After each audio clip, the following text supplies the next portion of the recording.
we're going back to the mountain. We're gonna be swimming again. What a beautiful place. Ito ang kadalasang content ng American national na si Elliot Eastman sa kanyang vlogs. These coral reefs are beautiful. Kung gaano kasimple, kasaya at kapayapa ang buhay niya sa probinsya ng Zamboanga del Norte sa Mindanao kasama ang kanyang asawang Pilipina. Kabayan, siya po yung aking asawa. Social Ari. You want a Filipina girl? Look, my husband, he's using my makeup. Look at that. Pero ang tahimik nilang pagsasama, nabulabog. Nung si Elliot, dinukot ng mga lalaki sa sarili pa man din nilang tahanan. Pinaghahanap ng mga otoridad ang Amerikanong dinukot umano ng mga armadong lalaki na nagpakilalang pulis sa Zamboanga del Norte. Wala talaga siyang kaway dito. Mabait yung Amerikano na yun. Baka kilindam siya na maraming siyang pera, isipin nila kasi foreigner yon. I'm from the US, but I'm living here in the Philippines and I'm starting business. Ano nga ba ang tunay na motibo sa sinasabing pagkidnap o pagdukot sa American vlogger? I'm scared. Dito sa Sibuco, Zamboanga del Norte nakatira ang pamilya ng misis ni Elliot, si Carisha. Simula nung pumutok ang balita sa pagkakakidnap sa kanyang mister, naging ilag siya na magpa-interview sa media. Pero sa linggong ito, eksklusibo siyang nagpaunlak ng panayam sa KMJS. Kwento ni Carisha, tulog na raw sila pasado alas 11 ng gabi nitong October 17. Nung nagising sila sa putok ng baril sa labas ng kanilang bahay. May narinig po yung nanay ko na tumuktok pa siya. Hindi man kami nag-open ng door, sinipa nila. Pumasok sila agad doon. Nagulat man kami bakit anong nangyari. Lumabas kami, tapos tinutukan na kami ng baril.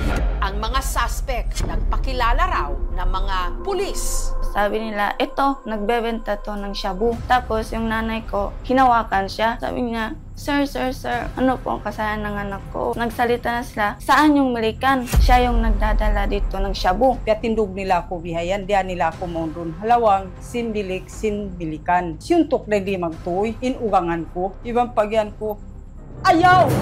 O sinugangan ko nakagwa, nagtimbak pa. Panganal ko, matawang ko inugangan ko. Yapas ko siya. Ay, kuya, butan inugangan ko. Ang sugatang si Elliot isinakay daw sa bangka. Hindi ko na talaga masyadong nakita kasi yung mga armadong lalaki, sinira nila yung ilaw namin dyan sa labas. Sa mga nagdaang taon, iskul po yung munisipyo ng Sibuco. Nang nagkaroon ng abduction po dito, yung mga civilian dito, maaga pa, wala nang lumalabas. Doon sa lugar mismo na napangyarihan ng abduction po, may mga tanod akong nakapost doon. Pero natatakot siguro kasi may mga putukan na nangyayari. Back here at the home. Taga Vermont sa Amerika, ang 26 anyos na si Elliot O'Neill Eastman. Ayon sa kwento niya kay Carisha, nagtrabaho siya noon bilang delivery rider. Taong 2023 nung pumunta ito sa Pilipinas para magbakasyon at para makipagkita sa nauna niyang nakarelasyon na nakatira sa Zamboanga City. Pero dahil naging komplikado raw ang relasyon na yun ni Elliot, kalaunan, umuwi siya ng Amerika. Nagkakilala yan kami dahil sa isang tao po na dinala siya doon sa bukid namin. Nag-chat ako, sabi ko gusto lang namin malaman kung nakauwi na kayo ng maayos. Sagot niya po, nandito na po ako sa bahay namin. Thank you sa pag-ask. Next morning, nakita ko na may chat na siya sa akin. Madami-dami na yung chat niya, tapos nagsabi na ako sa kanya, ikaw may jowa ka. At ayoko po magalit yung jowa niyo sa akin. Ang sabi niya po sa akin, huwag kang mag-alala kasi sinabihan ko na siya.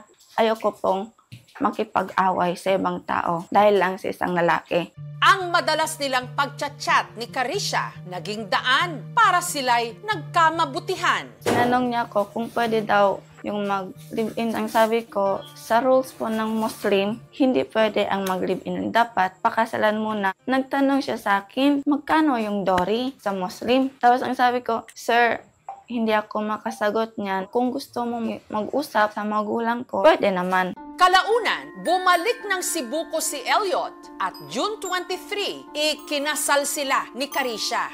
Maayos naman daw ang kanilang pagsasama. ang kanilang araw-araw na pamumuhay sa probinsya, nakadokumento sa kamera. Food with a street kid. I found this person on the street. I think they're up. Brought her home. I'm fearing her.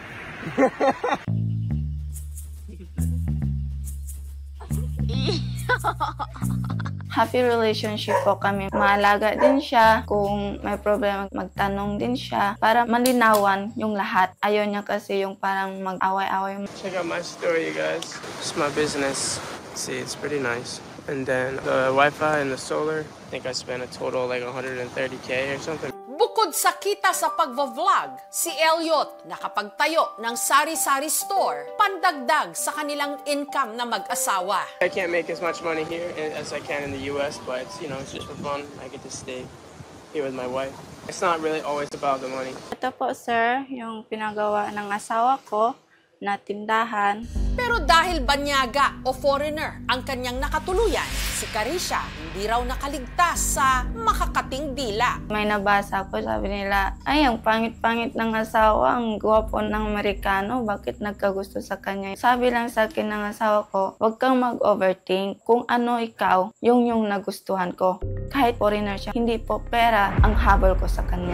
Ilang araw bago ang nangyaring pag-kidnap kay Elliot, sa kanyang vlog, parang may pahiwatig na raw ito tungkol sa kanyang seguridad. I've been staying in this area for so long to the point where I don't even know if people like me anymore. Maybe they want bad things to happen to me now. People coming here to tell my family that there's people that want to kidnap me or they're threatening to kidnap me. Hindi po kami nagsabi sa kanya na may kukuha sa'yo. Mag-advise lang na huwag siya masyadong maglakad mag-isa kasi mahilig man yun siya maglakad-lakad saan-saan. I don't really know like what would happen. Somebody did try to come here and kidnap me, right? Would the neighbors help me or would they just sit there and watch? Even last night, I'm scared a little bit. Hanggang sa nangyari na nga ang kanilang kinatatakutan. Wala po akong alam kung may galit man sa amin or may inggit. Yung asawa ko, friendly talaga siya. Wala po kaming pinag-awayan.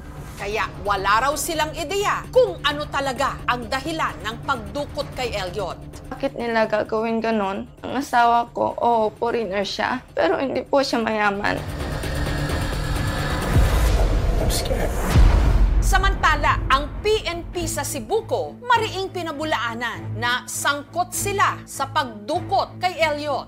We are aware that the suspect introduced themselves as they have operation against Elliot for drugs. But it was already cleared that there was no legitimate operations from any government or any law enforcement in the area against Elliot. It was already confirmed that he also doesn't have any drugs record in the area.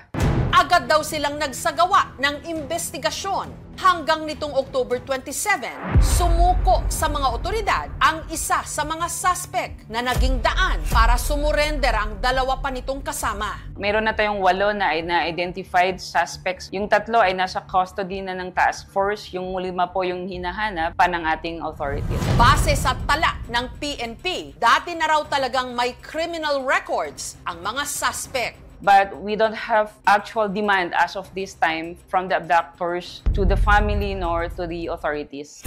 Tikom din ang bibig ng mga suspect kung nasaan na si Elliot at higit sa lahat kung buhay pa ito. Ang dami hong nagtitip sa atin. Lahat po yun ay bine-verify ho talaga natin. As of today, we still do not have any proof of life when it comes to Mr. Eastman. We are hopeful na makukuha natin siya at maibabalik natin sa kanyang pamilya. Samantala, hindi pa rin daw nakikipag-ugnayan kina Carisha ang pamilya ni Elliot sa Amerika. Ang FBI o ang Federal Bureau of Investigation ng Amerika nakipag-ugnayan na kay Carisha. We work closely with local authorities as they carry out their search efforts, and we make every effort to keep lines of communication open with families. The Department of State has no higher priority than the welfare and safety of U.S. citizens abroad. Naglaan na rin ng ₱250,000 reward money ang mga otoridad sa sino mang makapagtuturo sa kinaroroonan ni Elliot. Maghingi ako tulong sa inyo, ikabalik ang ugangan ko. Sana buhay pa sa ugangan ko. Please lang po. It's one of the best feelings in the world being on a motor in the province in the Philippines. Sa mga makalipas na taon, parami ng parami ang mga dayuhang vlogger na dito sa Pilipinas na piling manirahan. Sa kanilang mga vlog, ipinapahayag nilang nabighani sila sa ganda ng ating bansa. What a beautiful place. Those coral reefs are beautiful. Buong mundo ngayon nakatutok kung paano mareresolba ang kasong ito. Kung ang Pilipinas ba ay maituturing na ligtas at payapa, hindi lang para sa mga banyaga, kundi para sa ating lahat. Kabayan, siya po ay aking asawa. Sexual rape. Sa asawa ko, nakakaalam. Please, sabihin niyo po kung saan siya. At sana, sumuko na po yung kumuha sa kanya. Hello, honey. I wish you came home safely. I miss you so much. Please come home already.